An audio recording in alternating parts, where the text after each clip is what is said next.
Hello दोस्तों, स्वागत है आपका अपने ही यूट्यूब चैनल किस्से कहानियों की ऑडियो लाइब्रेरी पर।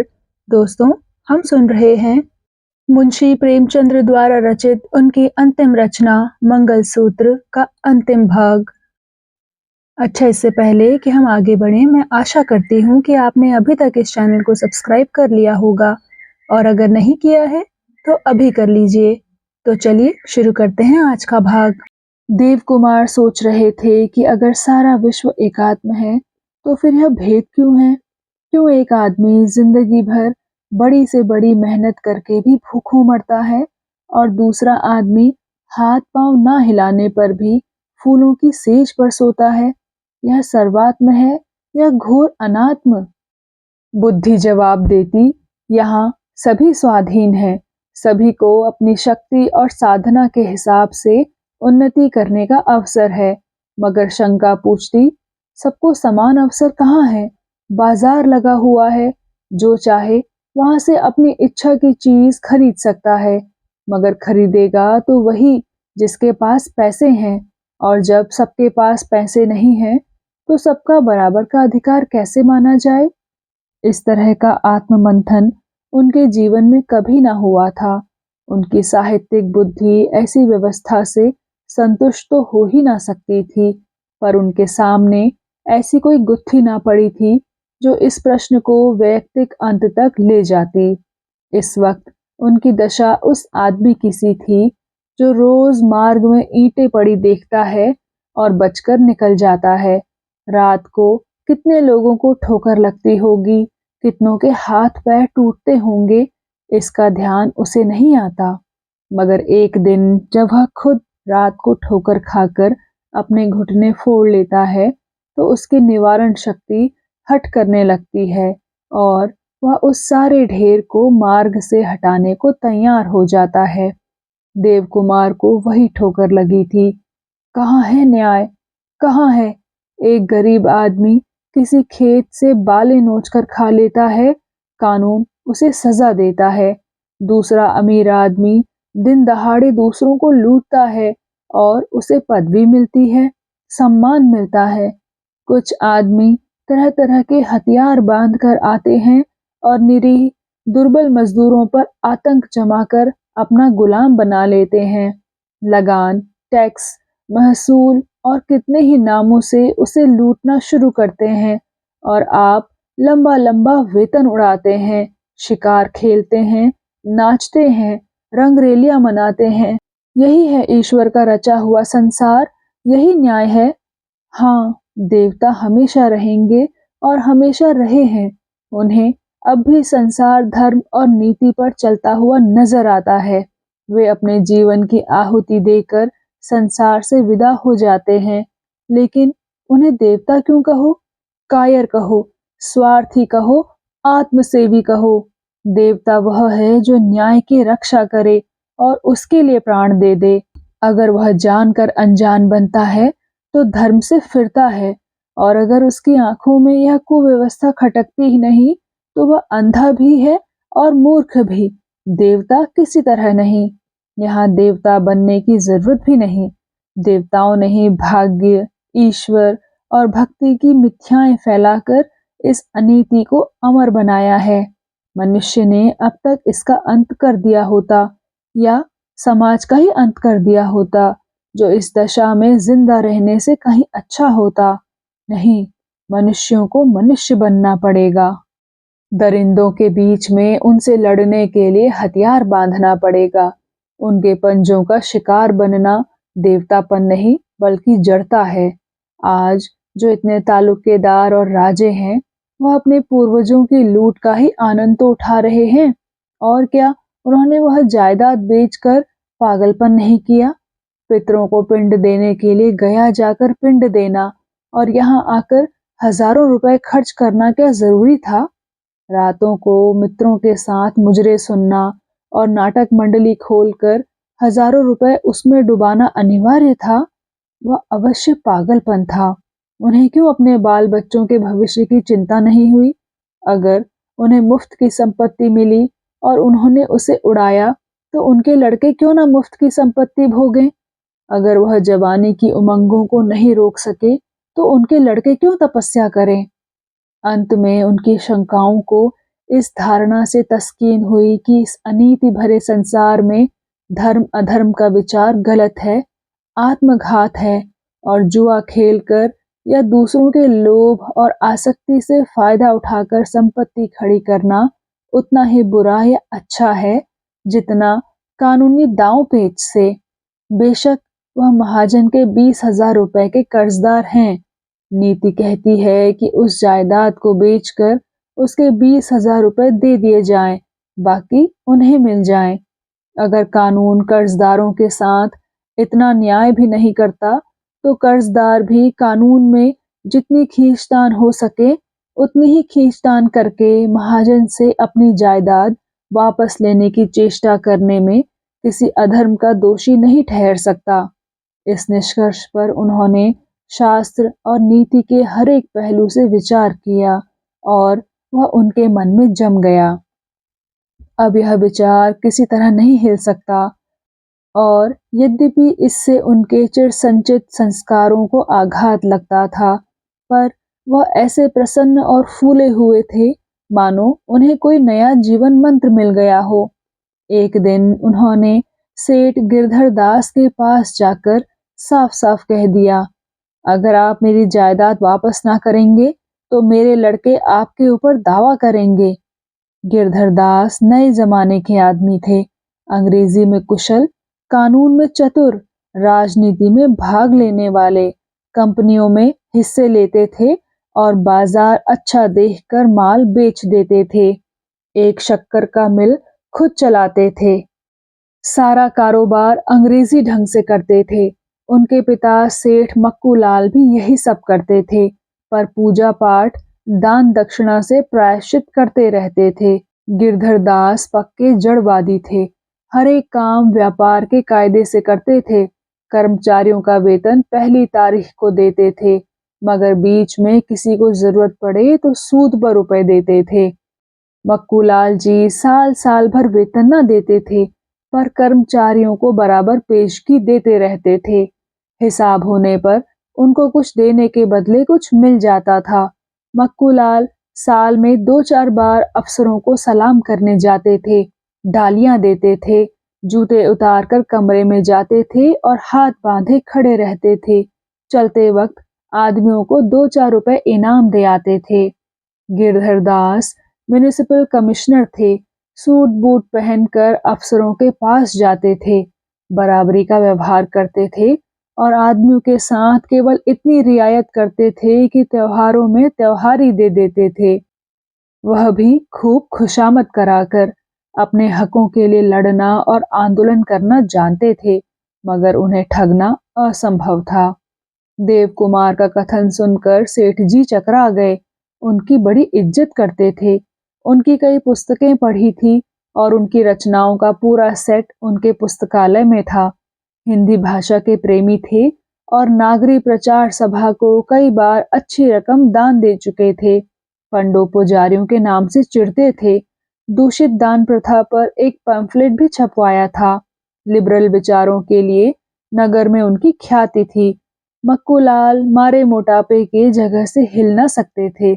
गिरधर दास गठीले आदमी थे और नगर व्यायामशाला के प्रधान ही न थे, अच्छे शहसवार और निशानेबाज भी थे। एक क्षण तो वह देव कुमार के मुंह की ओर देखते रहे। उनका आशय क्या है यह समझ में ही न आया। फिर ख्याल आया कि बेचारे आर्थिक संकट में होंगे, इससे बुद्धि भ्रष्ट हो गई है, बेतुकी बातें कर रहे हैं। देव कुमार के मुख पर विजय का गर्व देखकर उनका यह ख्याल और मजबूत हो गया। वे सुनहरी ऐनक उतार कर मेज पर रखते हुए विनोद भाव से बोले, कहिए घर में सब कुशल तो है? देव कुमार ने विद्रोह के भाव से कहा, जी हाँ, सब आपकी कृपा है। गिरधर दास बोले, बड़ा लड़का तो वकालत कर रहा है ना? देव कुमार ने जवाब दिया, जी हाँ। गिरधर दास ने कहा, मगर चलती ना होगी और आपकी पुस्तकें भी आजकल कम बिकती होंगी।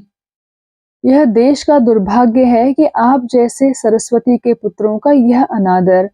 आप यूरोप में होते तो आज लाखों के स्वामी होते। देव कुमार ने कहा, आप जानते हैं मैं लक्ष्मी के उपासकों में नहीं हूँ। गिरधर दास ने कहा, धन संकट में तो होंगे ही। मुझसे जो कुछ सेवा आप कहें उसके लिए तैयार हूँ। मुझे तो गर्व है कि आप जैसे प्रतिभाशाली पुरुष से मेरा परिचय है। आपकी कुछ सेवा करना मेरे लिए गौरव की बात होगी। देव कुमार ऐसे अवसरों पर नम्रता के पुतले बन जाते थे। भक्ति और प्रशंसा देकर कोई उनका सर्वस्व ले सकता था। एक लखपति आदमी और वह भी साहित्य का प्रेमी जब उनका इतना सम्मान करता है तो उससे जायदाद या लेन देन की बात करना उन्हें लज्जाजनक मालूम हुआ। बोले, आपकी उदारता है जो मुझे इस योग्य समझते हैं। गिरधर दास ने कहा, मैं समझा नहीं, आप किस जायदाद की बात कर रहे थे? देव कुमार सकुचाते हुए बोले, अजी वही जो सेठ मक्कू लाल ने मुझसे लिखाई थी। गिरधर दास ने कहा, अच्छा तो उसके विषय में कोई नई बात है? देव कुमार ने कहा, उसी मामले में लड़के आपके ऊपर कोई दावा करने वाले हैं। मैंने बहुत समझाया मगर मानते नहीं। आपके पास इसीलिए आया था कि कुछ ले देकर समझौता कर लीजिए। मामला अदालत में क्यों जाए? नाहक दोनों जेरबार होंगे। गिरधर दास का ज़हीन मुरव्वतदार चेहरा एकाएक कठोर हो गया। जिन महाजनी नखों को उन्होंने भद्रता की नर्म गद्दी में छिपा रखा था, वह यह खटका पाते ही पैने और उग्र होकर बाहर निकल आए। क्रोध को दबाते हुए बोले, आपको मुझे समझाने के लिए यहाँ आने की, तकलीफ उठाने की कोई जरूरत ना थी। उन लड़कों को ही समझाना चाहिए था। देव कुमार ने कहा, उन्हें तो मैं समझा चुका। गिरधर दास ने कहा, तो जाकर शांत बैठिए। मैं अपने हकों के लिए लड़ना जानता हूँ। अगर उन लोगों के दिमाग में कानून की गर्मी का असर हो गया है तो उसकी दवा मेरे पास है। अब देव कुमार की साहित्यिक नम्रता भी अविचलित न रह सकी। जैसे लड़ाई का पैगाम स्वीकार करते हुए बोले, मगर आपको मालूम होना चाहिए वह मिल्कियत आज 2 लाख से कम की नहीं है। गिरधर दास ने कहा, 2 लाख नहीं 10 लाख की हो, आपसे सरोकार नहीं। देव कुमार बोले, आपने मुझे 20,000 ही तो दिए थे। गिरधर दास ने कहा, आपको इतना कानून तो मालूम ही होगा। हालांकि कभी आप अदालत में नहीं गए कि जो चीज बिक जाती है वह कानूनन किसी दाम पर भी वापस नहीं की जाती। अगर इस नए कायदे को मान लिया जाए तो इस शहर में महाजन न नजर आए। कुछ देर तक सवाल जवाब होता रहा और लड़ने वाले कुत्तों की तरह दोनों भले आदमी गुर्राते, दांत निकालते, खोखियाते रहे। आखिर दोनों लड़ ही गए। गिरधर दास ने प्रचंड होकर कहा, मुझे आपसे ऐसी आशा नहीं थी। देव कुमार ने भी छड़ी उठाकर कहा, मुझे भी ना मालूम था कि आपके स्वार्थ का पेट इतना गहरा है। गिरधर दास ने कहा, आप अपना सर्वनाश करने जा रहे हैं। देव कुमार बोला, कुछ परवाह नहीं। देव कुमार सेठ गिरधर दास के पास से उठकर चले तो माघ की उस अंधेरी रात की निर्दयी ठंड में भी उन्हें पसीना आ रहा था। विजय का ऐसा गर्व अपने जीवन में उन्हें कभी न हुआ था। उन्होंने तर्क में तो बहुतों पर विजय पाई थी। यह विजय थी जीवन में एक नई प्रेरणा, एक नई शक्ति का उदय। उसी रात को सिन्हा और संत कुमार ने एक बार फिर देव कुमार पर जोर डालने का निश्चय किया। दोनों आकर खड़े ही हुए थे कि देव कुमार ने प्रोत्साहन भरे हुए भाव में कहा, तुम लोगों ने अभी तक मुकदमा दायर नहीं किया, नाहक क्यों देर कर रहे हो? संत कुमार के सूखे हुए निराश मन में उल्लास की आंधी सी आ गई। क्या सचमुच कहीं ईश्वर है जिस पर उसे कभी विश्वास नहीं हुआ? जरूर कोई दैवी शक्ति है। भीख मांगने आए थे और वरदान मिल गया। वह बोला, आप ही की अनुमति का इंतजार था। देव कुमार ने कहा, मैं बड़ी खुशी से अनुमति देता हूँ। मेरा आशीर्वाद तुम्हारे साथ है। उन्होंने गिरधर दास के साथ जो बातें हुई वे कह सुनाई। सिन्हा ने नाक फुलाकर कहा, जब आपकी दुआ है तो हमारी फतह है। उन्हें अपने धन का घमंड होगा, मगर यहाँ भी कच्ची गोलियां नहीं खेली हैं। संत कुमार ऐसा खुश था गोया आधी मंजिल तय हो गई हो। बोला, आपने खूब जवाब दिया। सिन्हा ने तनी हुई ढोल की सी आवाज में चोट मारी। ऐसे ऐसे सेठों को उंगलियों पर नचाते हैं यहाँ। संत कुमार स्वप्न देखने लगे। यहीं हम दोनों के बंगले बनेंगे दोस्त। सिन्हा ने कहा, यहाँ क्यों, सिविल लाइंस में बनवाएंगे। संत कुमार बोला, अंदाज से कितने दिन में फैसला हो जाएगा। सिन्हा बोला, 6 महीने के अंदर। संत कुमार ने कहा, बाबूजी के नाम से सरस्वती मंदिर बनवाएंगे। मगर समस्या थी कि रुपए कहाँ से आए। देव कुमार निस्पृह आदमी थे। धन की कभी उपासना नहीं की, कभी इतना ज्यादा मिला ही नहीं कि संचय करते। किसी महीने में 50 जमा होते तो दूसरे महीने में खर्च हो जाते। अपनी सारी पुस्तकों का कॉपीराइट बेचकर उन्हें 5,000 मिले थे। वे उन्होंने पंकजा के विवाह के लिए रख दिए थे।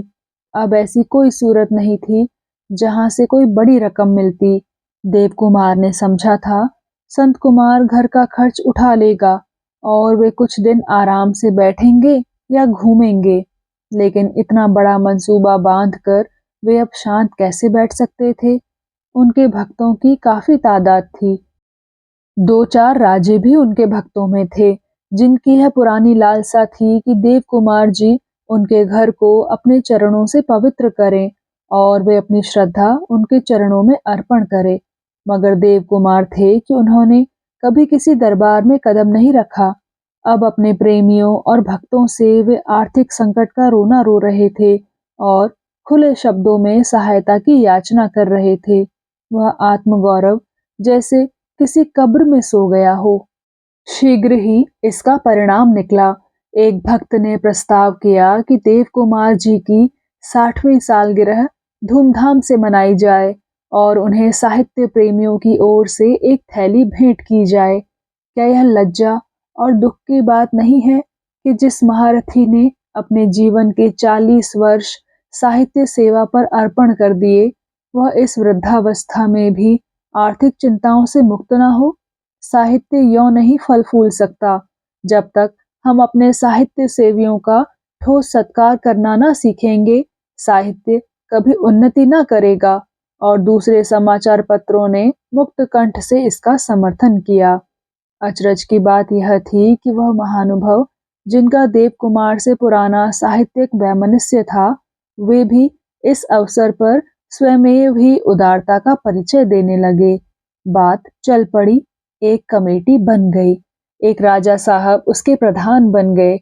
मिस्टर सिन्हा ने कभी देव कुमार की कोई पुस्तक न पढ़ी थी, पर वह इस आंदोलन में प्रमुख भाग लेते थे।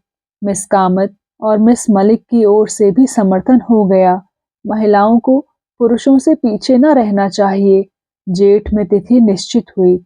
नगर के इंटरमीडिएट कॉलेज में इस उत्सव की तैयारियां होने लगी। आखिर वह तिथि आ गई। आज शाम को वह उत्सव होगा। दूर दूर से साहित्य प्रेमी आए हैं। सोराव के कुंवर साहब वह थैली भेंट करेंगे। आशा से ज्यादा सज्जन जमा हो गए हैं। व्याख्यान होंगे, गाना होगा, ड्रामा खेला जाएगा, प्रीति भोज होगा, कवि सम्मेलन होगा।